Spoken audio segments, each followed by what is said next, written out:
Help! They're trying to kill 400 of us ostriches for no good reason. We are healthy. Test us for research. We beat the avian flu. Yeah, we're going to be talking about that madness. The theme today is madness, and there's just no shortage of it. Thanks for watching today. This is David Krayden broadcasting to you live from the Ottawa area. Great to have you back on Stand on Guard. We'll be back in mere moments, and we'll begin the dissection of this material. Thank you so much for joining me today. The Prime Minister lied, and his minions continue to lie. Your home is your castle. We're calling on the government to introduce and immediately pass the Stand on Guard law. But we also need to resolve to resist.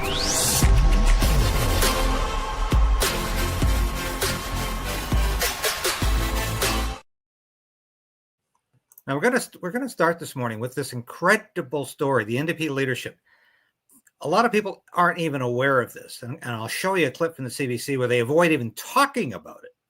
It's incredible. But what am I referring to here? Well, we're going to bring up the story here because it is absolutely incredible.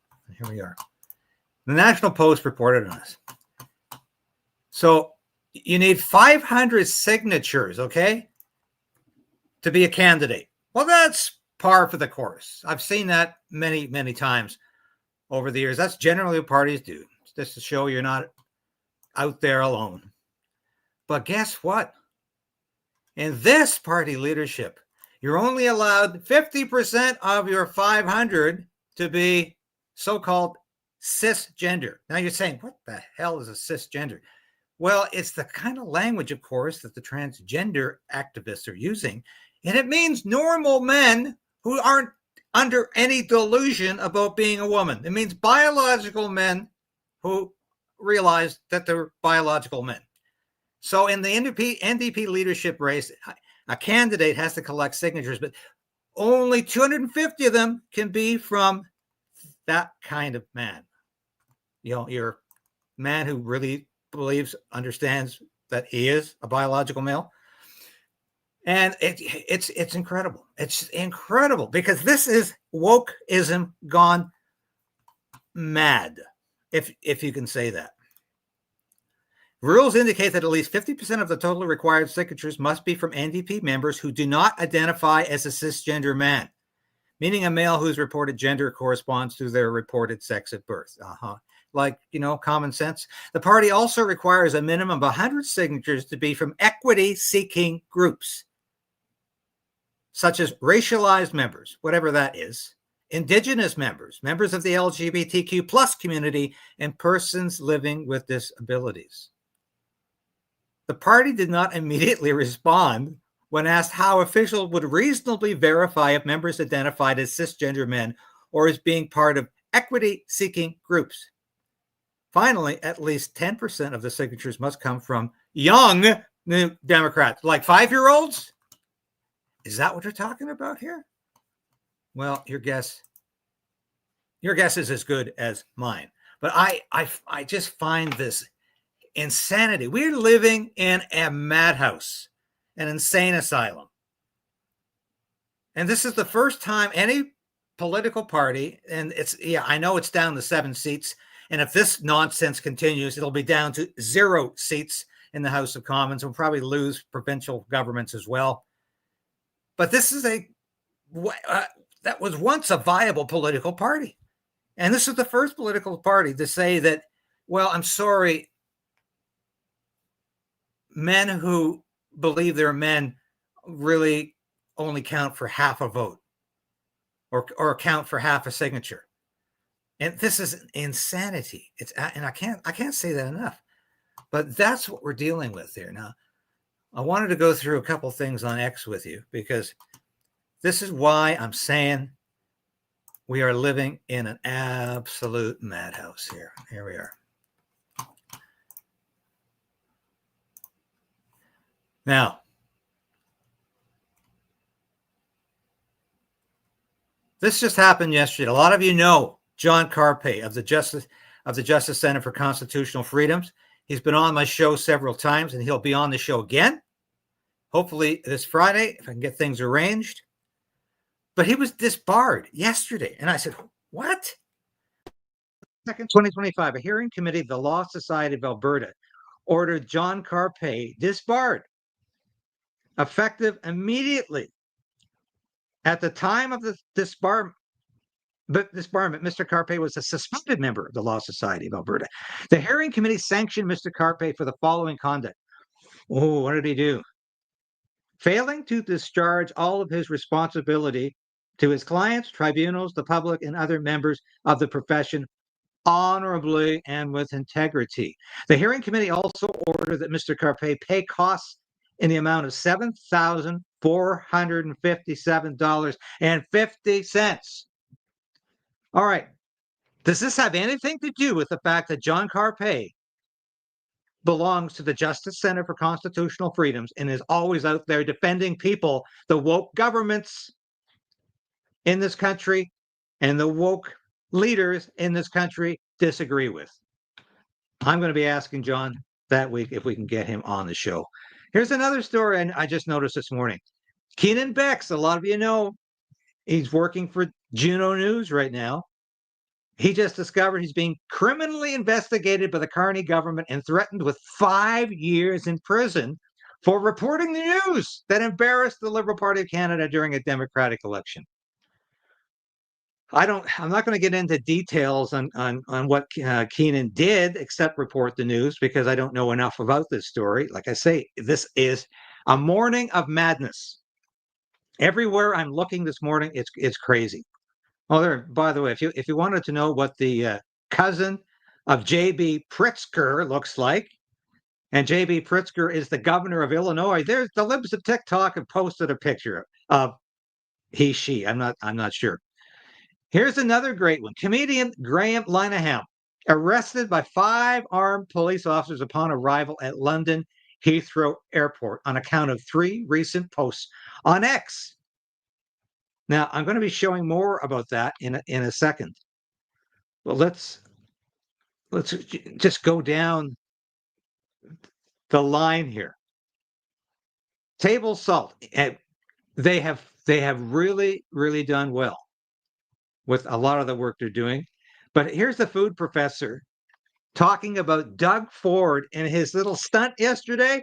He looked like a prohibitionist or a anti-booze FBI agent from the 1920s. You know how you see pictures of them, breaking up stills with the axe and pouring all the booze down into the gutter. Here's Doug Ford, his latest incarnation. He's disposing of all of the booze in this Crown Royal bottle, which is, of course, rye whiskey. And because some jobs in Ontario are moving to the U.S., Doug Ford, I'm going to sever all links with. And the fact is, it's manufactured in Gimli, Manitoba. So here's, Doug doing his best to look like an idiot. He doesn't have to try hard. So why are so many Ontarians loving Doug Ford? I don't understand it, and I never will. And there's a little bit of propaganda. And here we are at the National Post story, which I just read to you. And this is crazy. And my good friend Mark Nixon posts, Keenan Bex with Juno News, a journalist faces 5 years in prison for reporting facts. And there's just so much madness out there this morning. Now, I'm going to get to Danielle Smith in a second. Of course, she's getting ridiculous pushback from woke teachers and woke school boards and woke schools because she wants pornography taken off the shelves of libraries. So they're saying, oh, she doesn't want pornography taken. She wants classic books like Brave New World removed or The Handmaid's Tale. This is bogus. I'm going to make more explicit than usual. I'm going to be more explicit than usual. So there's no misunderstanding this policy. Number 1, get graphic pornographic images out of school libraries. Number 2, leave the classics on the shelves. And we have a video to show you that. But I wanted to get to this story because it is absolutely incredible. And it's Graham Linehan. It's this Graham Linehan story, which I find I have to confess, I only vaguely knew of Graham Linehan. He's a He was a writer for sitcoms, including one called Father Ted. He's an Irish Catholic, assuming he's a Catholic, who's been very critical of the Catholic Church, and he's been very critical of the transgender agenda. And of course, so what happens to him? You know, once again, I've got to share this page with you here, because this to me is absolutely outrageous. Here we go. Armed police arrest Father Ted creator Graham Linehan for anti-trans tweets as he steps off a plane into Britain. Okay, so they're not really tweets, they're posts on X. I always say that. But the guy gets off the plane in Heathrow, and he's arrested by 5 cops, and he ends up in the hospital. And he can't be putting anything up on X anymore. This is another example of the insanity of the UK right now. The UK is a nation on the brink of absolute destruction, not just economically, because it's gone to, it is actually gone to the IMF, International Monetary Fund, for assistance, because it's broke. The Bank of England is broke. There's no more money. And it's teetering on the brink of economic catastrophe. While it teeters on that catastrophe, it continues to submerge free speech in that country. So thanks to the online, they don't call it the Harms Act like we did in this country, but they are completely attacking free speech. And thousands of people are in jail for things they put on social media, for criticizing the government's position on mass migration and anything else the government doesn't like. You put something up the government disagrees with, and it's inciting people to violence, even if you have no intention of doing that, or even if anybody can see that's not the effect your comments are going to have. But this is a madhouse we are living in. I can say it again and again and again. And I don't know where this is all leading, because in Canada, we are headed towards the same phenomena, because Mark Carney is going to reintroduce the Online Harms Act that Justin Trudeau introduced in the last session. And it died when Parliament was prorogued. It died again on the legislative paper when we called new elections. But Mark Carney has said he wants to reintroduce that bill. And that's what's going to happen. So I want to show you this incredible clip here. If you're interested in Graham Linehan, because what happens in the UK is going to happen in Canada. There's no question about that. Mark Carney, you remember, he was the governor of the Bank of England. He is a European, he says. He's a globalist. And that's what his policy is going to be all about. About Father Ted creator Graham Linehan, rarely out the headlines and usually for reasons around this area. But he's explained that he was arrested by 5 armed police officers at Heathrow over a series of, quote, anti-trans tweets. This happened just yesterday. The Irish comedy writer, arriving from a 10-hour flight from Arizona, claims he was treated like a terrorist as soon as he stepped off the plane. He said he was questioned and released with a bail condition banning him from using X. Let's speak with Connie Shaw, External Affairs Officer at the Free Speech Union, joins us in the studio. I mean, this is, in a bizarre way, Connie, I'm not... if you read this story 10 years ago, I saw somebody write this online. You just assume this was... somebody had made it up. A bloke in the pub told you about a fella that had said something about a man in a dress, and suddenly 5 coppers arrested him. You go, that's not true. You heard what Mick's been saying in the pub. He's full of the old BS, Mick, and he's making stuff up. This is where we're at now, so I'm actually not surprised to read this. This is just another day. Well, only the second day in phase 2 of Keir Starmer's Britain. Phase 2, there it is again. Phase 2. And it seems it's almost just as bad as phase 1 when it comes to free speech. And of course, he likes to go on about how we've always had free speech in this country and we always will. We're very proud of it. But no, it seems to be a consistent pattern of bad faith actors reporting people for what they think, what they find offensive. Then the police actually arrest these people. I mean, if I was a police officer and this was what I was being told to do, I don't think I could do it. Imagine 5 armed police officers as soon as he steps off his flight. I mean, that is being treated like a terrorist. He was detained for 16 hours, and then they released him when they had to take him to A&E because his blood pressure was so high, they were concerned he might have a stroke. As far as I'm aware, Graham is doing okay now. Obviously not great, but he's not under too much... Has he tweeted since? No, because otherwise he'd break his bail conditions. He could be arrested again. Are you allowed to even set that as a bail condition? Well, it was the same with our other member, Robert Moss, who, when he was released... Yeah, remind us what happened with Robert Moss. Robert Moss, he was had the police banging on his front door at 7 a.m. after he had criticised his former employer on a private Facebook group, and he was taken to the police, to the... what's it called? Police station. Police station, yes. Yeah, that's where the police live. Had his DNA taken, his photo taken, his fingerprints taken, and when he was released on bail, he was told, you're not allowed to talk about the fact you've been arrested, and the FSU gave him a barrister, and we overturned those bail conditions. Is that insane or what? This is what the UK has come to under Keir Starmer, where people are just routinely arrested for things they put on social media. It's absolutely beyond belief. And like I say, this is the Online Safety Act at work. The Online Safety Act. And I predicted previously that when Mark Carney reintroduces the Online Harms Act, it's going to be called the Online Safety Act, because that sounds so much nicer. That sounds so much more innocuous. It's there for your safety, even as the police put the handcuffs around you and physically remove you from your house.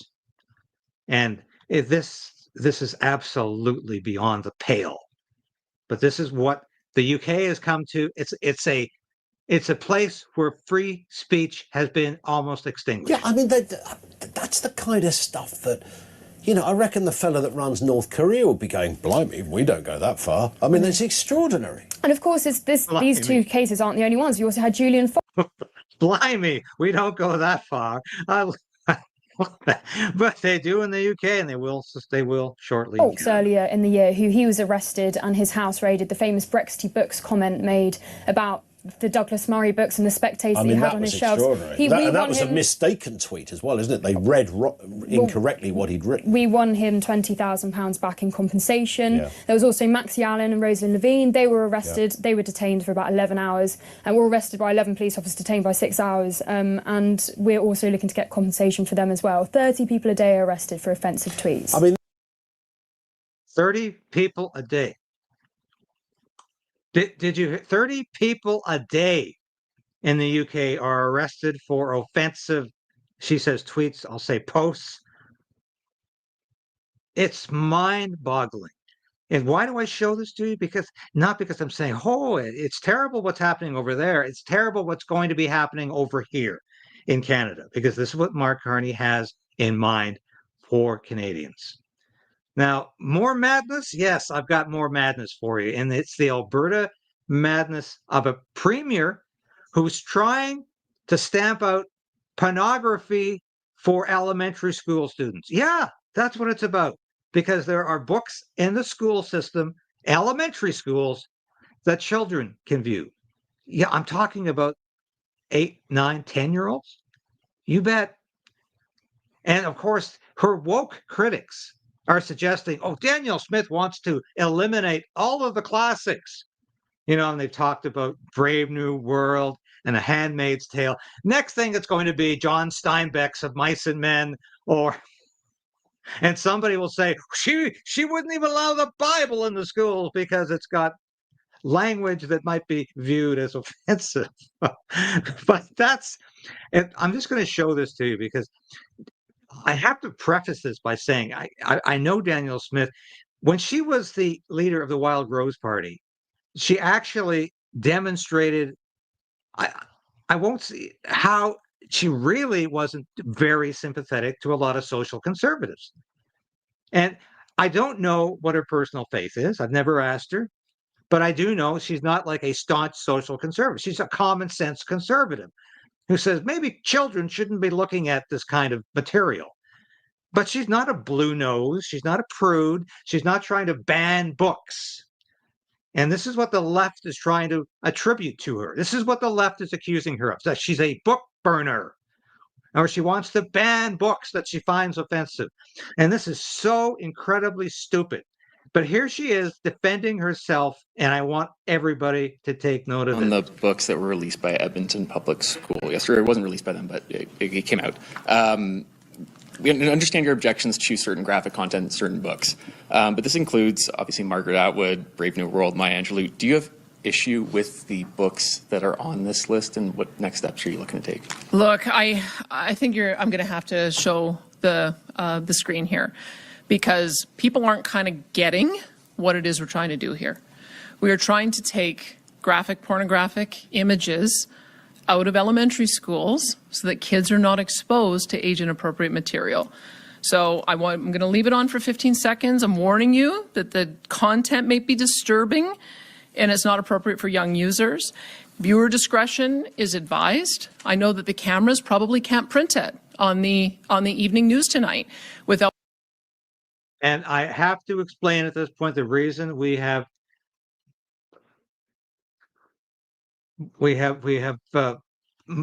put the screen up, because if I show this broadcast will be in trouble in probably various ways. So we've given you a hint, but she had the courage to put this up because sometimes it takes the honest and direct facts to illustrate how incredibly crazy the world has become. So this is material you would not have seen as a child in any other era, but now it's somehow protected. Now there's no problem here, as some people are saying. Thank God for Premier Danielle Smith. I hope to have her on the show this week or next to discuss this, because she has shown amazing political courage for things that shouldn't take political courage. And in other eras, and I mean like maybe even 10 years ago, this wouldn't be assessed as courageous because it would have been seen as obvious and just a commonsensical reaction to insanity. But Premier Danielle Smith has to be assessed as being courageous for doing this, because nobody else in this country has the guts to do and say the things that she's doing and saying. Probably facing some kind of Broadcast Standards Council complaint. And I know that I would get delisted from Facebook for showing these kind of images on Facebook because they're pornographic. That is what we are trying to address. There's another one here. Please take a look at it so that, and I'd invite all of the school trustees to take a look at it too. We have tried to be as polite about this so that people understand what it is. Here's another one so you can have another look at the kind of material that we think should not be exposed to young children aged 7 years old. And I think we've got one more that we would like to show you as well. Here is another example. So I don't know how much more clear we could be that what we are aiming to, this all began because these were the images that parents were showing us that were accessible to children in elementary school libraries. And so we asked school boards to use their discretion to identify books that might not be age appropriate for elementary school children. And then and Edmonton Public is clearly doing a little vicious compliance over what the direction is.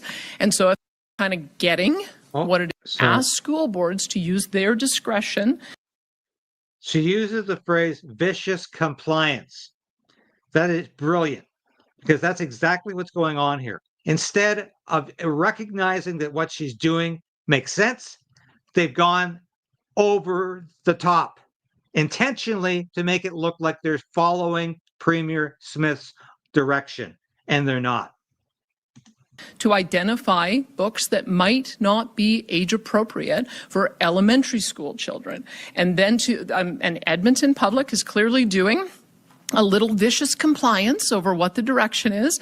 And so if they need us to hold their hand through the process to identify what kind of materials are appropriate for senior high school students, what kind of materials are appropriate for junior high school students, and what kind of materials are appropriate for Elementary school students, we will more than happily work with them to work through their list one by one so we can be super clear about what it is we're trying to do. We are trying to take sexually explicit content out of elementary schools that is inappropriate for me to show on the television news at night, and so it is inappropriate for 7-year-olds to see. That's what our objective is.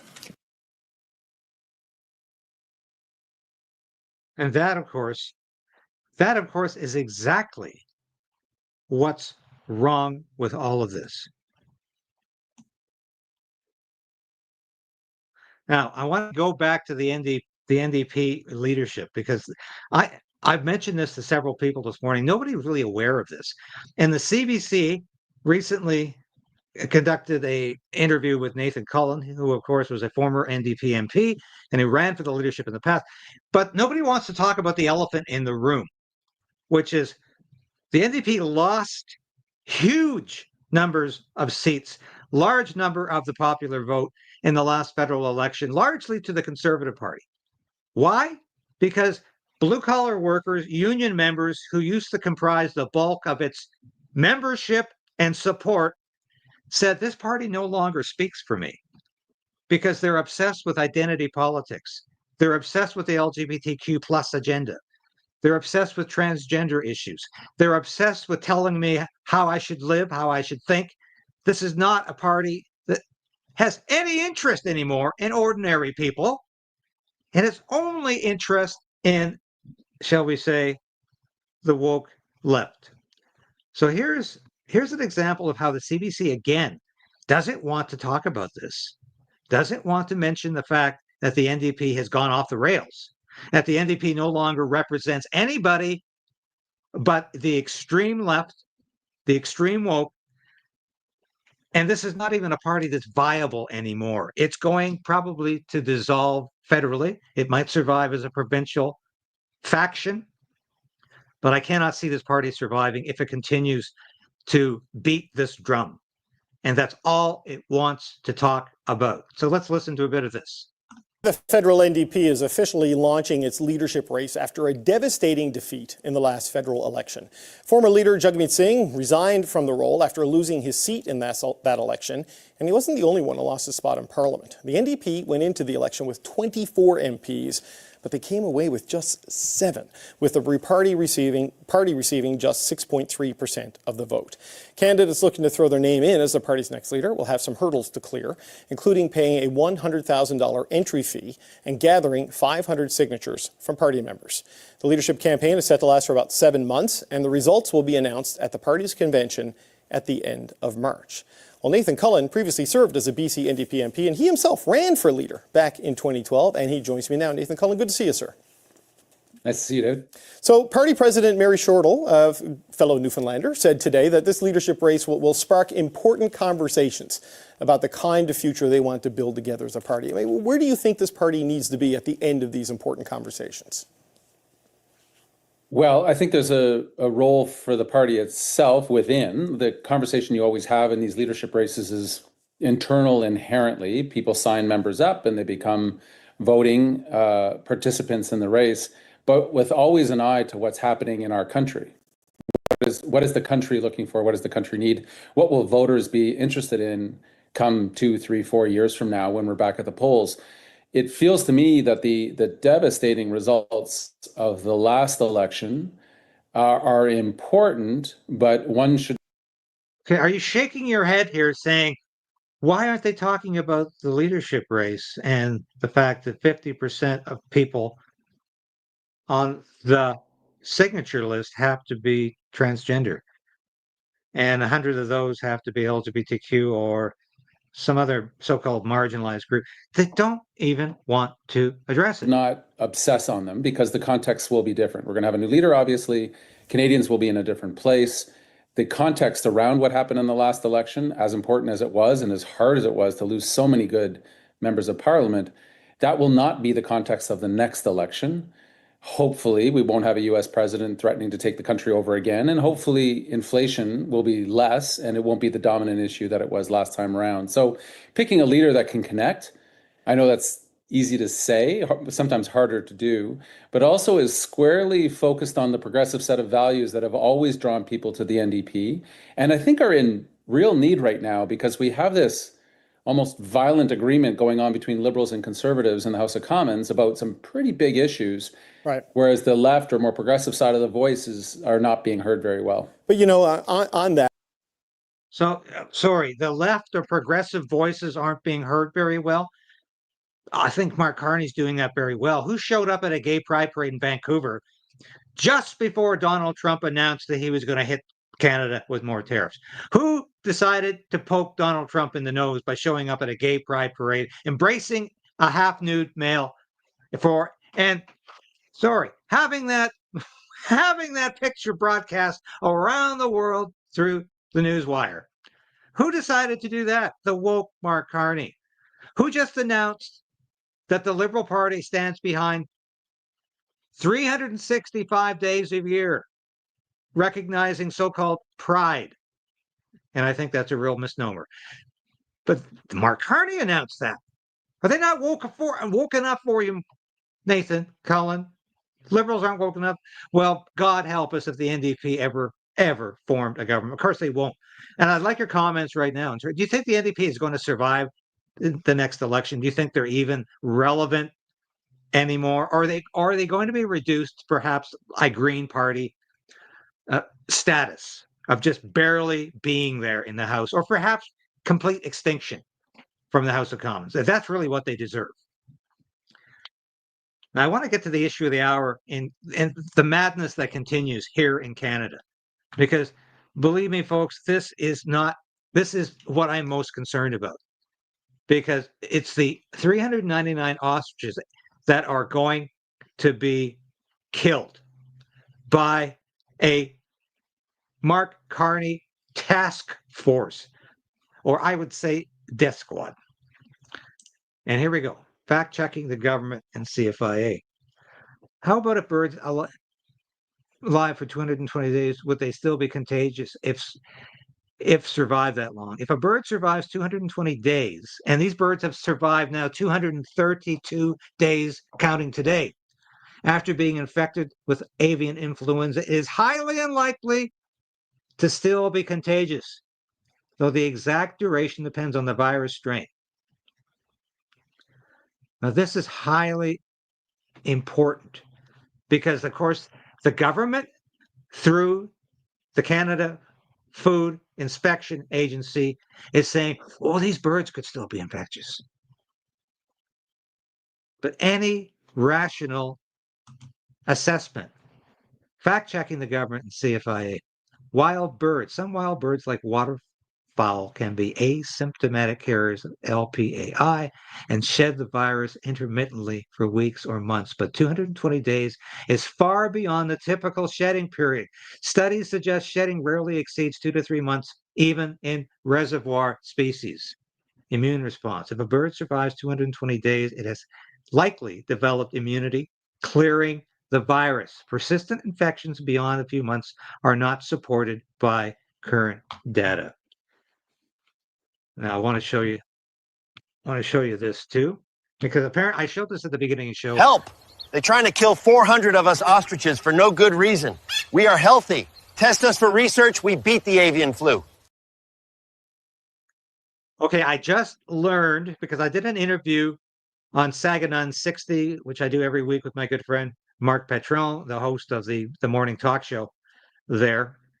And he informed me that the breaking news had just been that the Trump administration has again appealed to the Carney government to stop this madness. Don't cull these birds. Don't kill these 399 ostriches. There's no good reason to do so. In fact, these birds can be used to study the immunity process. And I showed you that CBC hit piece the other day that is it's all dressed up like a fact check. And of course, there's no facts in it. It's nothing but surmise, conjecture, and a lot of really silly statements with two subject matter experts. She keeps talking about the bads, and my expats. Well, This is absolute chicanery. And I am sick of seeing the CBC cover the ass of the Carney government or its departments, its agencies, and the people implementing the crazy woke policies of the Carney government. And, you know, Katie Esperson has been on the show very, very often. She's going to be on again, I think, if there's any more action on this. She sent me a text message yesterday afternoon to say that there was a black helicopter flying over her farm. She was on as a X Spaces yesterday morning, and she said, according to the intelligence she's received from sources, possibly within the government, she didn't say, but unnamed sources are telling her, and these sources are close to the information, that 200 RCMP officers are coming to her farm. So I think the black helicopter is assessing how many people are on site, because there's lots of supporters, protesters at the farm right now in Epic, BC. This is Universal Ostrich Farms. If you're near Epic, BC, if you're near the Universal Ostrich Farms, go there. Not only that, send emails, text messages, direct messages, anything you can. Send a telegram to Mark Carney and the Canada Food Inspection Agency and tell them, hands off these ostriches. This is a violation of property rights. This is a violation of their rights to their livestock. This is the police state in front of you. I cannot overemphasize this. I have had people in the comments section, people email me and saying, David, we think you're getting too obsessed with these ostriches. We think you're getting too obsessed with animal rights. You know what I'm obsessed with? The federal government overreach in this country. The federal government telling a family farm in British Columbia that they don't own their property, that the government can trespass on its property anytime. They can send cops in to arrest them potentially for what? They can send a task force to kill their birds. This is a gross violation of the fundamental rights this country used to believe in. And when one family farm is threatened, when livestock in that family farm is threatened with being killed, every family farm, every business, every home that is situated on private property is threatened by government overreach. And I can't overemphasize that this is about more than just the ostriches, as important that is, because this family loves these birds, and $3,000 in restitution for each bird ain't going to do it for them. And I'm just checking to see. All right, I inquired to see the actual cost of each bird. But as Katie said the other day, it's not about the money. It's about the fact that these birds are like family, and they're destroying their livelihood. They're destroying what they do for a living. And unfortunately, governments in Canada think they have the right to completely steamroll your rights. And that's what Canada has come to. And it's a sad day. Here we are, September 3rd. I'm looking around. I read the news to you this morning. All madness everywhere we look. From a satirist being arrested at Heathrow Airport for something he put on X, to a journalist in Canada being harassed and potentially charged because he reported the news, to Tamara Leach and Chris Barber awaiting sentencing in October that could be as high as 7 or 8 years for peaceful protesting, for an ostrich farm in British Columbia that could lose its livelihood, that could lose its livestock, and could have its home and property invaded by federal authorities as they carry out an obscene and insane order that's not based on science. I can tell you what this is based on. The authoritarian impulses of the health services in this country that really miss the dictatorial powers they had during COVID, when they could tell you, you can't leave your house. You have to wear a mask. You have to distance 6 feet from each other. You have to get your vaccine twice at least, or you can't work, or you can't go to restaurants, or you can't even leave your house. You can't travel. They loved that dictatorial power. They loved being tin pot dictators, and they wanted back. And as we discussed the other day when we had Viva Fry on the show along with Katie, where is this going? Are we looking for a fall shutdown, a fall lockdown, another trumped up epidemic? Is that where this is going? Potentially, yes. And if ostriches can be killed on the flimsiest of reasons, where does this go next? Are the lives of human beings also endangered in all of this? Potentially, yes. I'll be back in a few mere moments. We're gonna show the merchandise ad, and I have more to say at the end here.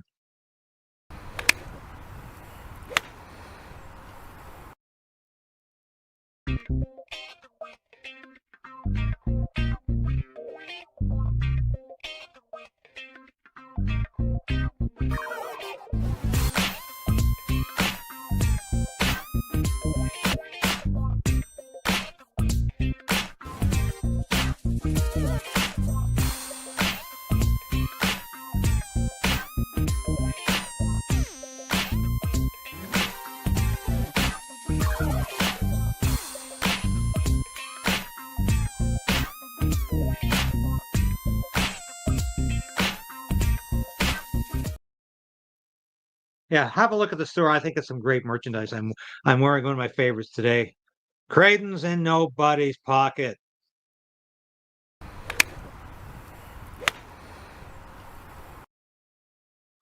Krayden's in nobody's pocket, and I'm not in anybody's pocket, and that's what this show is all about. Now, I invite you to watch Redacted this afternoon, a show that I'm usually on once a week.